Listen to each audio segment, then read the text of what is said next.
Welcome to this episode of Ascendle Unscripted, where we explore the future of SaaS, product development, AI, and the technologies shaping tomorrow's teams.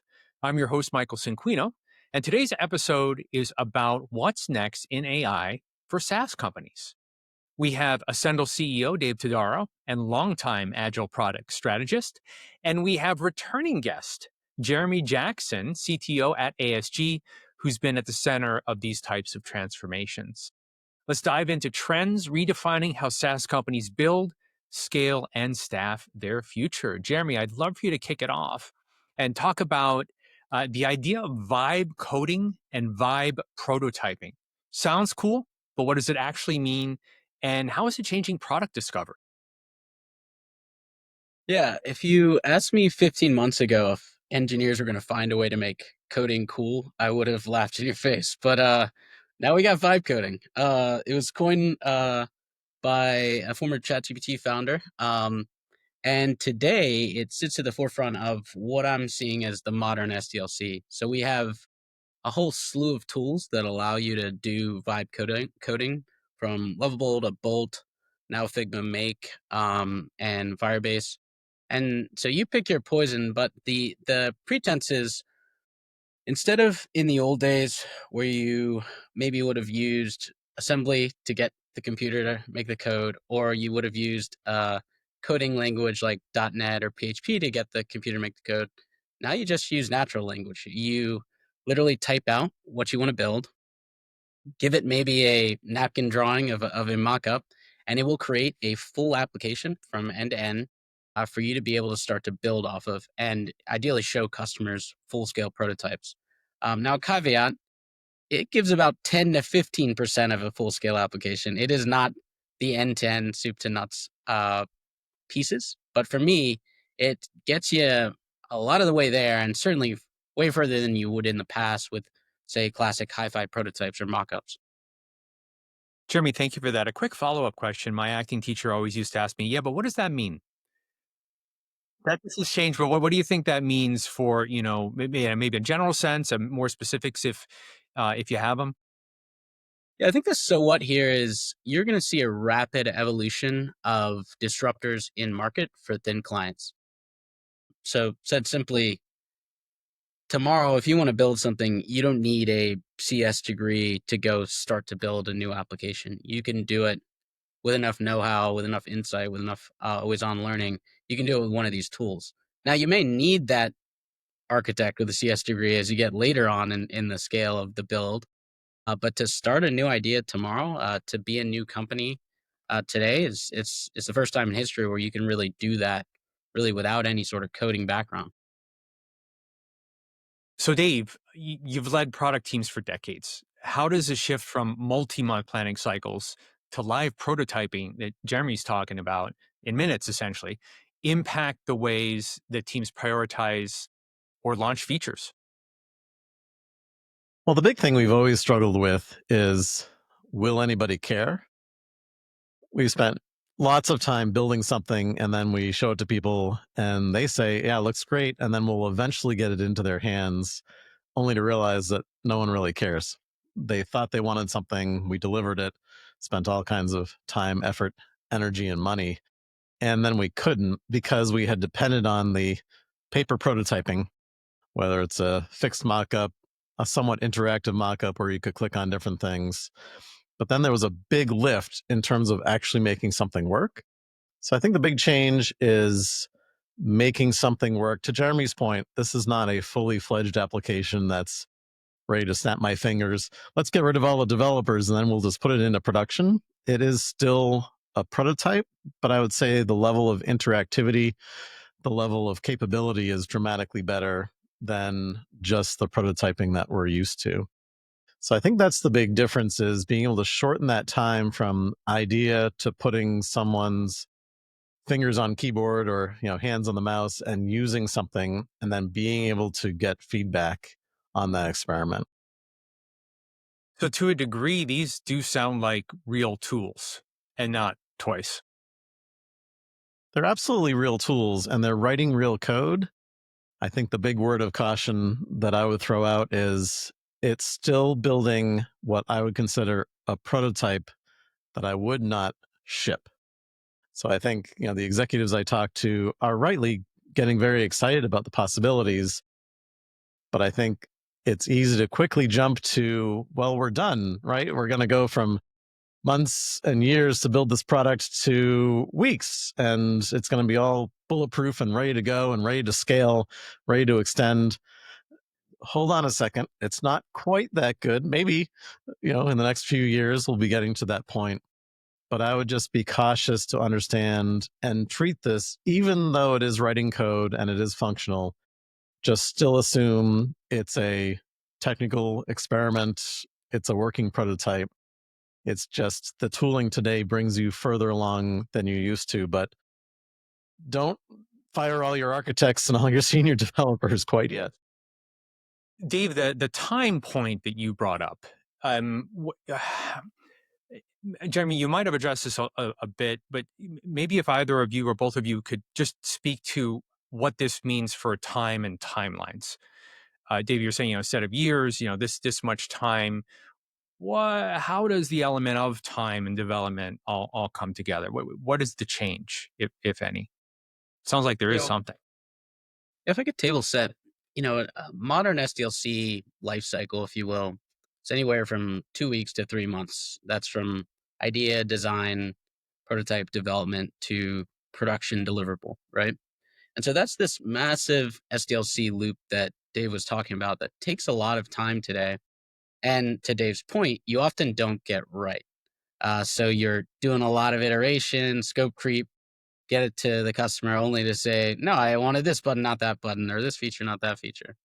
Well, what if we just tweaked that experiment cycle and that thing could run continuously for weeks on end until you honed in the product? And so when we talk about delivery on this loop, it's 2 weeks to 3 months to 2 years if you're talking about the full scope project, really. But on this loop, you could be 1 day, 2 day turnaround times on the experimentation loop that actually drives real insights from the customers and hones in your product refinement before it ever gets to the backlog of development for your engineers. So in effect, you're saving your company 3 months of lost time of opportunity costs by honing in this experimentation cycle over here in a 1 to 2 day range, as opposed to trying to experiment over here with your heavy development backlog. Do you have to watch out for over iteration? That is, when friction drops in a process, there starts to be this, well, we'll just fix this and we'll just change this. And where in the past it's like, well, it's 3 weeks to change that, so we have to be really intentional. So is watching out for over iteration something that folks have to watch out for? Certainly. I got a old boss who used to love to A/B test every part of the front end code. And inevitably, what ends up happening, right? It's, I need a bigger, redder button. No bigger, no redder. That is going to get them to click. At some point, diminishing returns, right? Once you get kind of statistical relevancy on a test, you need to move on to the next piece. And you need to validate it at some point with a broader group than just your focus group. So for me, it's a lot of the same kind of thing that you learn with early iterations of A/B testing is at some point that idea needs to move past and go into production and get validated in a much bigger statistical sample size than the small set that you're usually using. Jeremy, thanks for that. Dave, do you have any thoughts or feels on over iteration and kind of watching that, given that things are getting easier and faster? Yeah, absolutely. And we've actually had some conversations internally. It's no big secret that I like the Scrum process, and we run 2 week sprints. And so the conversations have been, well, with these AI tools, do we even need this Scrum stuff anymore? Why can't we just continuously be building and testing and building and testing? And I said, well, there is actually a benefit to having a time box. Now, whether that time box still should be 2 weeks as the sweet spot, that could probably be argued. But there is, I think, benefit to still deciding, well, what is the most important thing for us to work on, regardless of the tooling that we're using to produce that, and making a decision and not changing things for some span of time. Again, those time cycles might be shortened a little bit, but if we kind of fall into the, well, we're continually changing and changing and changing and changing, to Jeremy's point, we're never actually going to ship. The other thing we need to keep in mind is that, based on my experience, we're typically dramatically faster than most of our customers. So our customers are only going to be able to accept dramatic change only so quickly. So we certainly want to remain agile. We still want to be able to react to customer needs, but there is a certain pace that customers, particularly as we get into larger environments, we get into regulated environments where they don't actually want too many updates because they have their own internal certification process. So we need to both be fast, but recognize that we should sometimes slow down to speed up. Touching back for a second, Dave, on the time box, I think on a previous episode, my inkling is to say violently prioritize, but I don't think that was it. I think it was ruthlessly prioritize. So it sounds like as you're speaking here about keeping a time box and then some, good old fashioned ruthless prioritization within that to make sure that you're not just we can just keep doing this forever and never really deliver anything. So how do you, before we move on to agentic, how within the time box, what do you recommend as far as ruthless prioritization goes in that That's a space? really good point. Ruthless prioritization is still critically important. There's a meme that was floating around, which is, well, with AI, we'll just build the wrong things faster.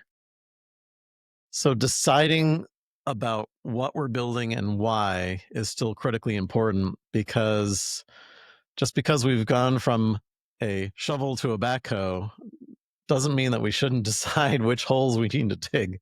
So we want to make sure that we're focusing on the right things. And certainly these tools that are coming out and evolving all the time are helping us to move faster, helping to shorten that feedback cycle with our customers. But we still need to make sure that we are razor focused on the most important thing, because we're still going to lose time if we're building the wrong thing. So it's not like all of a sudden we don't have the cost involved in R&D and development. So another pitfall is thinking all of a sudden that, well, prioritization is out the door and we can just have everybody do whatever they want. Got it. Dave, thank you.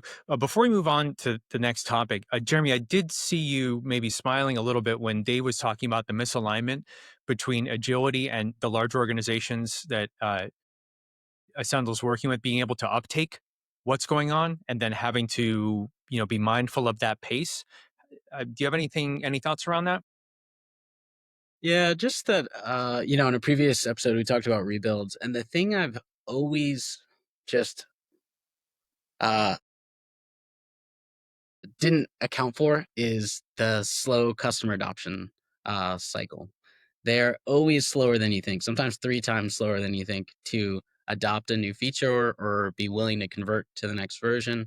And so that is a thing I'm conscious of when we talk about these vibe prototypes is we may be able to make a lot of cool stuff, but I don't think our customers are generally ready for it, especially in sleepy niche areas of vertical SaaS where I play. They are used to things working a certain way, and just because we can upend them doesn't mean we should. We got to be prudent and test these things out, and that goes back to sequencing, prioritization, understanding the true voice of the customer and what they actually need versus what we could build. And just to yes and what Jeremy was saying, I think a lot of times we get excited about things that our customers don't care about at all. And then all of a sudden we're the bad guy. We hear from our customers, well, that's great that you built this new shiny AI stuff in the product. But what about the thing that I've been bugged about all day, every day for the last 2 years? And I've called you guys at least once a month on. So now all of a sudden we think we're being much more faster and innovative and responsive. And the customer's thinking, you guys don't listen. So that's another pitfall to be aware of, is just because we can build these cool or neat features, or letter words, let's make sure that we don't lose sight of the potentially really boring stuff that our customers are complaining about. In the Jurassic Park reference for probably the second time, you were so concerned with whether or not you didn't think whether or not you should. Got it. Agentic AI, autonomous workflows. Um, this one jumped out. Agentic AI isn't about writing code per se, it's about automating intent. Dave, what's your take on the move from rules based to goal based automation? Well, this is another area that we've been working on internally, and pretty much every demo I see from our team, I'm freaking out and my mind's going like this about all the possibilities. I think that we've had workflow automation for a long time. As we've talked about this before the show, as Jeremy pointed out, it's been very procedural and fixed, and you need to sort of predict every little outcome. The exciting thing is taking what historically has been great, workflow automation, it's powered our companies for a long time, and just bringing it to the next level. And what I'm excited about is the ability to go from what everybody can do in ChatGPT and actually tune it to exactly what we need. So we can customize the inputs, the desired outputs, et cetera, and then we can aggregate these different steps together. And so it's really selling it short, but it's really smartening up the sort of workflow automation that we've always had, but in ways that I think the level of creativity in terms of what you can do with agentic AI is just really exciting. Thanks, Dave. Jeremy, what's your overall view on agentic AI and automating intent? Yeah, well, as Dave said, it used to be very workflow based. Classic example is, I would do 50 Zapier Zapes to onboard an employee. But now you simply say onboard this employee and name your agent space, your Gemini agent space will go through, configure your drive, set up the Slack, get them access. And so it becomes outcome based. And so that is changing the game. And not only that, it's not just outcome based, but it's also low or no code. So someone can literally prompt all those workflows in the agent without actually the technical configuration. So what had always plagued me before with any sort of uh, AI workflow is it was going to be my team was going to have to manage it. I'd need engineers to build the brittle workflow, configure it, get it access to systems, set those systems up. Now, any one of our functional teams with enough interest and intent can go build their own agentic workflow. It can automate these outcomes. And so the world's our oyster now across, sales, marketing, G&A, HR, you name it. Each function has the ability to get as efficient as engineering life cycles. But now through these agentic workflows and ChatGPT and then Gemini, you're able to do it yourself. Existential question. That the how is being taken care of, and we're focusing more on outcome. But we still have a bunch of folks that possess those skills to do it without the autopilot, if you will. What do you feel the future looks like, risks, things to think about? The analogy would be, the pilot is a Navy pilot. He used to have to land in the dark on the aircraft carrier manually. So when he's in the 747 and it's all automated, he's still a really, really great pilot. But then you have those pilots that never had to do that. And if the machine goes out, they don't know how to land the plane without the help of machine. So from an existential point of view, what does it look like when those skills aren't being used? Is there an over reliance on the technology? Is that good? Is that not good? I'm just kind of throwing that one out there for the both of you. Well, as you know, Michael, I always like the airplane analogies as a pilot. And there's a saying in pilot circles about the airplane of the future, which is in the future there'll be a pilot and a dog. The pilot's there to monitor the systems. The dog is there to bite the pilot if he tries to touch anything. Right. So I think we have an opportunity with AI to leverage our brains, get better tooling. But what I think we need to remember is that we still need to be in charge. So, like we talk about in management training, there's a difference between delegating and abdicating. So, with delegating, I'm retaining ownership of the outcome. If I abdicate, then I'm just totally hands off and kind of assuming that everyone has it and they're good to go. So I think we need to be careful not to abdicate to these very capable AI tools. We need to delegate. So the way I think about it is that we can each upskill one or more levels to more of a visionary and manager of these AI assistants or interns, or however you may want to think about them.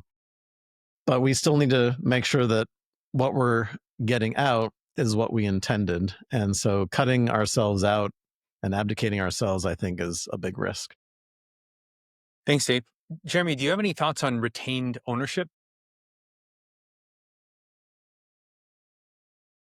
With regard to, is the code really ours if AI is creating it? Yeah, maybe. Yeah. That one's tricky. As someone who specializes in tech investing and putting heavy weight on the creation of code, it is something that I think is still being explored in terms of what the ramifications are of that. In the end, most of this agentic AI code workflows are all built off of open source, so it's all open source extrapolation. Um, but how that morphs over time, I think again, it's going to get you the 10 to 15% of the way there. But the other 85% is your code. It's your building off of that those open source frameworks and libraries.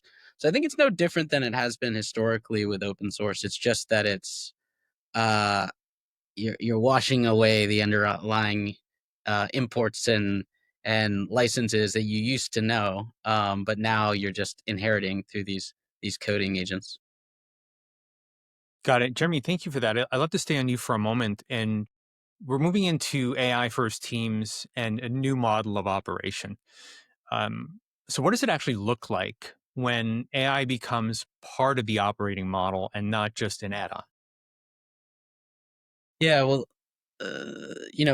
most recently, this was uh, framed up through the Shopify CEO's memo of kind of a re-earning of your role each year and focusing on AI first as your key lever. Uh, for us, it's taking a different shape. Not every function of business can be AI first today. Not every uh, AI enablement tool is there to make it so that is your first lever, but it should be the implied focus, which is first to try it with AI and see if it actually will make your workflow better, automate some part of your job. And then if not, you know, build it or partner with folks or hire the right folks.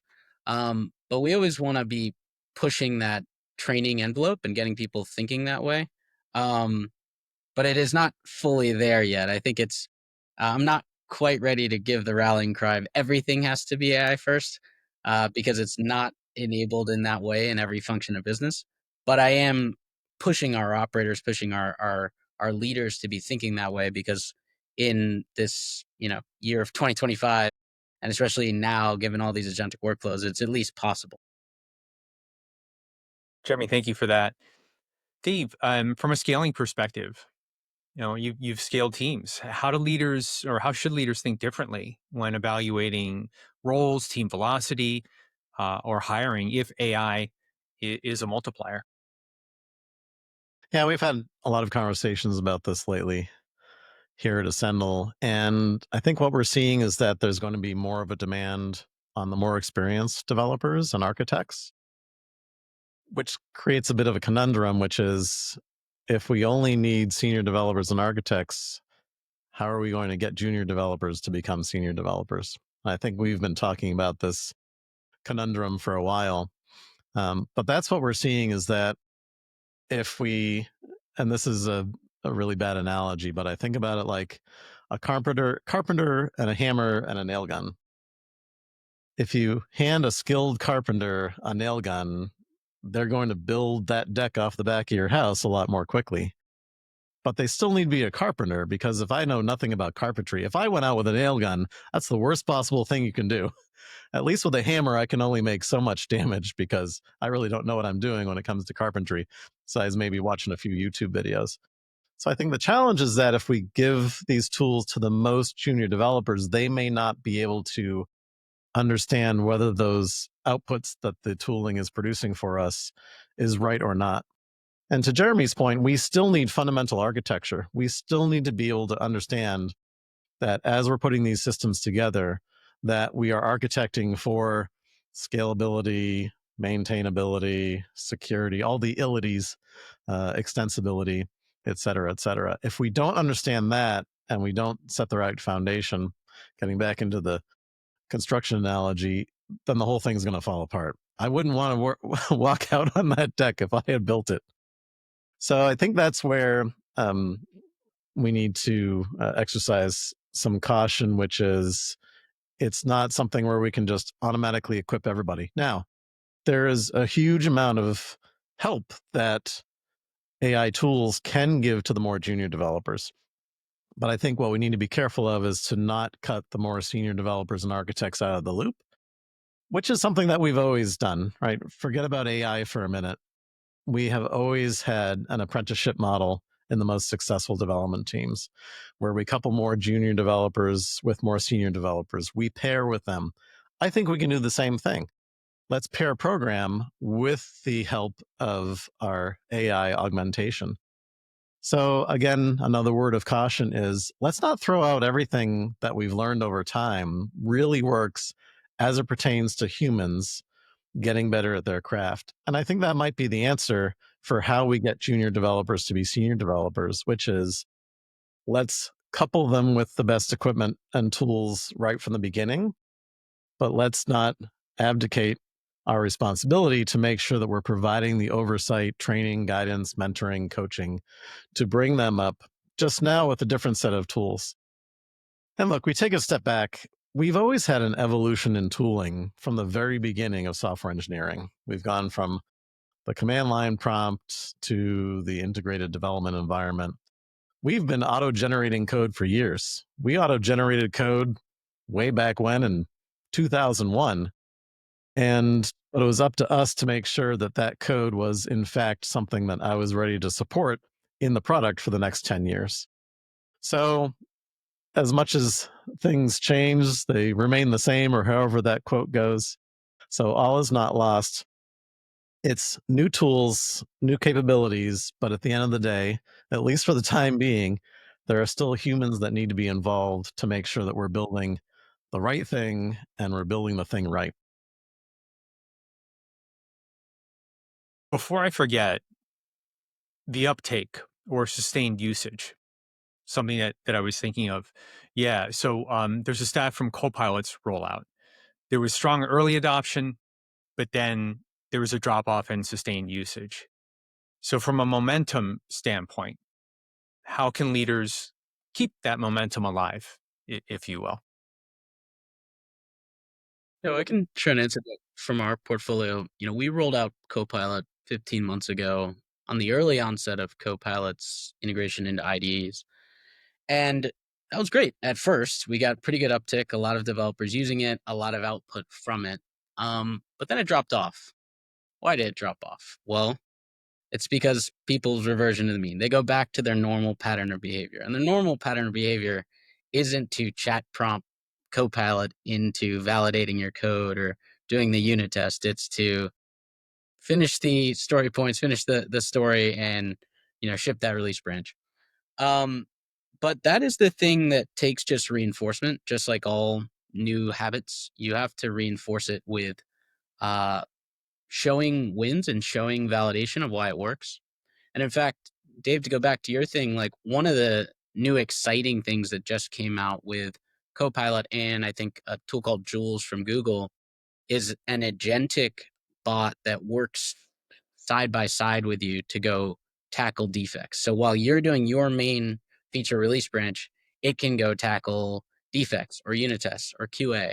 And so there are new ways to work with these models, new ways to work with these AI tools, but you have to stay up on the learning curve like you always do as an engineer. And you have to reinforce it as a leader to say, hey, are we trying this? Have you guys seen this new thing? Have we tried to put that in place? Have we tried a new mode of pair programming? So it's an always on muscle that folks are going to have to build. But back to the AI first teams, it's one we need to set an expectation on and then reinforce in terms of rewards, expectations, the outcomes that we want them to shape in their individual roles, and make that part of the mentor-mentee relationship with your senior and junior developers, that they need to stay up on this stuff. They need to learn it. They need to keep going with it. So fast forward, we still have had muted adoption, but we're starting to pick back up as now you're starting to see Copilot have MCP, multi-context protocol, allow you to use different LLMs. It is getting better and better, and thus people are more apt to use it as they're getting better and better results. Jeremy, thank you for that. Dave, did you have any thoughts on this before we move on? Yeah, I mean, it's like any sort of upskilling, any sort of new tools. If we just kind of dump the new tool in and say, use it, nothing's going to happen. Again, maybe early on, the developers will start using it, but we need to recognize that just because everyone is popping open their browser and using ChatGPT doesn't mean that they are equipped to understand the best way to leverage these tools. And to Jeremy's point, it's changing all the time. So having someone within your organization that is in fact looking at what's happening, keeping up on the trends, trying out these new tools, deciding which ones have promise, deciding which ones maybe aren't quite there yet, and then working with the teams to increase their knowledge and capability, and then coming back to the more senior members of each team, maybe pairing with those more junior to mid-level developers and showing them how these tools work. It's just like we as humans learn how to do anything new. So again, another pitfall is let's not assume that because this is a new world of generative AI, that all of the things that us as humans struggle with have magically gone away. So recognize that people need training, mentoring, support, and it's even more important because the tools are moving faster and faster. It's not like learning how to use HubSpot and then pretty much HubSpot kind of stays the same year over year, even though they add new features. This is like HubSpot completely changing 90% every few weeks. So we need to understand how to evolve with that and make sure that our team is provided the support that they need. For what it's worth, I see a parallel to the filmmaking industry. When you look back to 1977, the original Star Wars Episode 4, and any visual effect you saw on screen was an absolute necessity to tell the story because it was so hard to do. And that whole, initial flight scene was done in a parking lot with models. Like you legit had to build a model by hand, a miniature to do any of that stuff. There was no computer generated really anything. It was all camera tricks and camera stuff. And that, some would argue, my humble opinion, it's one of the many reasons why those first three films were probably rated higher than all the others because the effects were so difficult and they had to rely on story and acting. So it sounds like there is a parallel here in software, in industry, where it's like, well, we can do anything. We can do anything. If we can dream it, we can do it.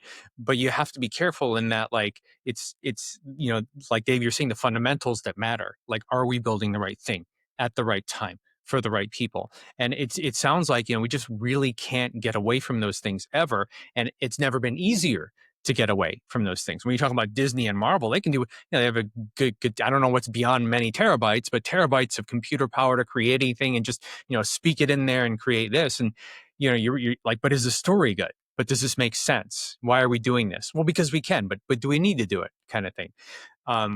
Do you feel like that is something, before we move to close here, that organizations, like, is there a parallel, do you think, between that, like, film and, having unlimited access to special effects? It sounds like now there's just unlimited access to do whatever we want. Where are the places where organizations should stay grounded and make sure that they're kind of checking in before they just go and do something? I don't know if that was very articulate, but I think you guys are following me. Yeah, I think again, the more things change, the more they stay the same. Don't forget about the product discipline, the discipline of understanding what we think the market wants, creating that hypothesis, validating what the market wants. And as Jeremy talked about, we can do that a heck of a lot faster than we ever could before.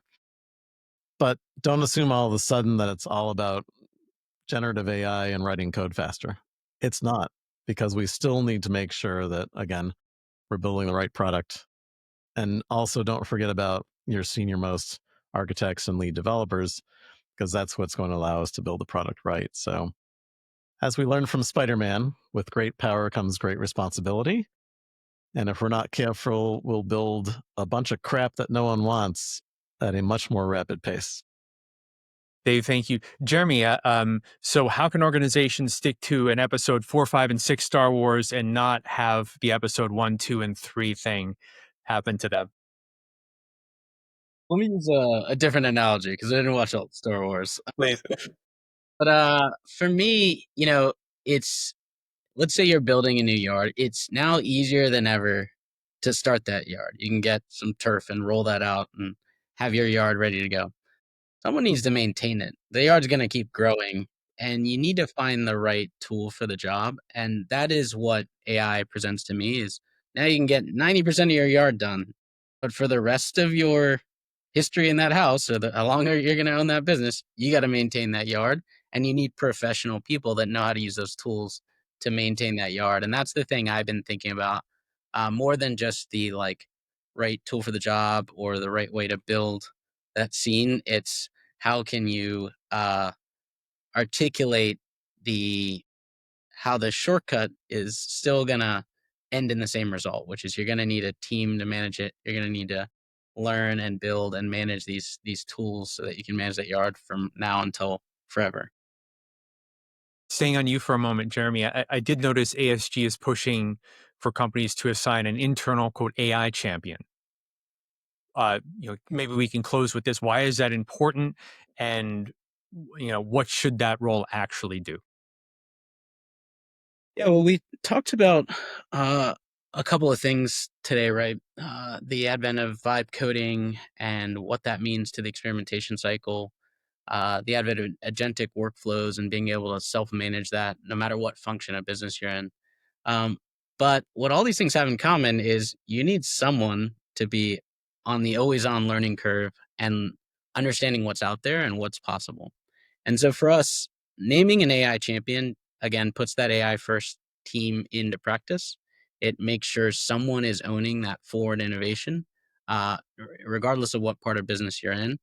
And that for us is a first step in what is a multi-year step of driving true AI first teams in all functions of business. Engineers have the, I don't know, benefit or challenge of having to have done this their whole career, right? As an engineer, you've always had to be an always-on learner, learn the new language, learn the new framework, learn the new web protocol. Uh, but that hasn't been true with all other parts of business until now, and that's what's forcing us to drive this AI first champion is to make sure that all parts of business are on the same learning and adoption curve that engineers have been on for the last 25 years. Got it. Dave, we always like to, of course, impart something actionable. We've talked about a lot on this episode. So, one takeaway that you would love to impart for a SaaS CEO right now, where do you feel like they should start? Well, I think it's striking a balance between two things. On one extreme, it's the how we can get rid of all the developers. On the other extreme, it's, well, we're too busy for this AI stuff and I'm not really paying attention and we just need to keep our heads down and crank things out. So I think striking a balance between those two things, I think establishing some AI leadership to take Jeremy's AI champion one step further. The way that we've looked at it is there's three legs to the stool. And so we've created an AI governance board that includes technology, which is looking at, all right, what's the new thing today and this week because it's changing so fast. It includes legal because there's a whole bunch of new implications that we have right now with Gen AI. And it also includes people and culture because we are, in fact, remaking the way that our team members work. So I think it's also easy to forget that all three of those are critically important. And so I would encourage just creating that group. It can be three people, just like we have here at Ascendle. It doesn't need to be a team of 20. But having someone have ownership over those three aspects of your AI adoption is important. You want to move as fast as you possibly can, but no faster. So being able to strike a balance between those different aspects and creating a little bit of tension between those three things, right? Technology's always going to want to go fast, fast, fast. People is going to say, oh, well, let's just talk about how are our people doing? How are they doing with adopting this? Are we providing them the right support? And then, of course, on the legal side of things, how do we continue to meet whatever legal standards we have? If you're a one-person startup, you're going to have dramatically different standards than if you're building life-critical systems and software. So just making sure that you're considering all three of those.